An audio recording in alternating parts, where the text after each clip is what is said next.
Ano ba ang pagkakaiba ng periodic inventory system sa perpetual inventory system?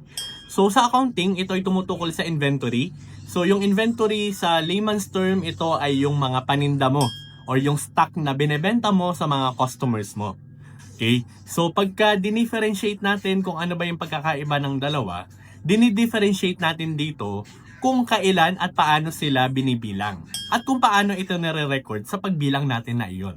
So kapag sinabi nating periodic inventory system, inventory is updated at specific time intervals. So from the word period, dun sa periodic, so ibig sabihin may panahon, may oras kung kailan binibilang yung paninda mo or yung inventory mo. Okay, so pwedeng ito ay monthly, weekly, quarterly, or bi-yearly, o kaya man ay yearly. Ayan, pwede yon. So ibig sabihin, hindi siya palagi-laging binibilang. Kumbaga, binibilang lang yung inventory or yung stocks mo at a certain period of time. So, bakit ganun? Bakit may time lang kung kailan siya dapat bilangin? So, yung mga example kasi natin ng mga businesses na ganito, ay yung halimbawa ay office supply store, hardware, botika, school supply store. So, ibig sabihin, yung mga items kasi ay marami, maliliit, at mura lang naman.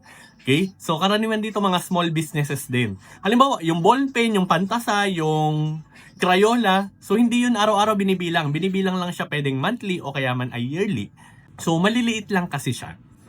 At saka sobrang dami. Ibig sabihin, magko-consume siya ng time. Baka wala ka na lang ibang gawin kundi magbilang na magbilang kapag ka lagi-lagi mo siyang binibilang. Kasi nga, sobrang dami niya at saka sobrang liliit. So, kabaliktaran naman siya nung tinatawag nating perpetual inventory system. So, pag sinabi nating perpetual inventory system, inventory records are updated continuously in real time. So, ibig sabihin kapag ka nabawasan o nadagdagan yung inventory or yung goods or yung paninda mo, automatic ibinabawas na agad siya or idinadagdag sa inventory. So, ano yung mga example natin ng mga businesses under perpetual inventory system? So, halimbawa, tindahan ka ng motorcycle, furniture, appliance store, kaya man tindahan ka ng cellphone, ng alahas. So, yun.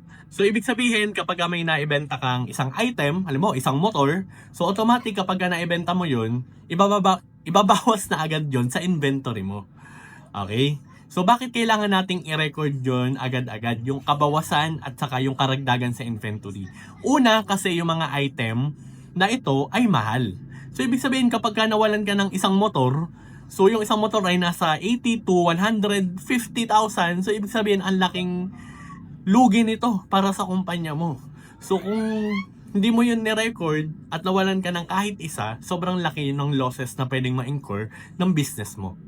Unlike kapag halimbawa nawalan sa mga maliliit na businesses, nawalan ka lang ng isang lapis, nawalan ka lang ng isang Crayola o kaya man ng isang bond paper, okay lang yun kasi magkano lang naman yun. Pero yun sa mga items under perpetual inventory system, mahal. Okay? So, pwede silang gumamit dito ng mga point of sale system and other technology para ma-monitor nila yung labas at pagpasok ng inventory or ng goods nila. So, kung meron kang tanong, magtanong ka lang sa ating comment section at kung meron kang topic na gusto mang sabihin, i-comment mo lang din siya sa ating comment section. Kung may natutunan ka, i-share mo na yan sa inyong mga kaibigan na nag-accounting dyan. Bye-bye!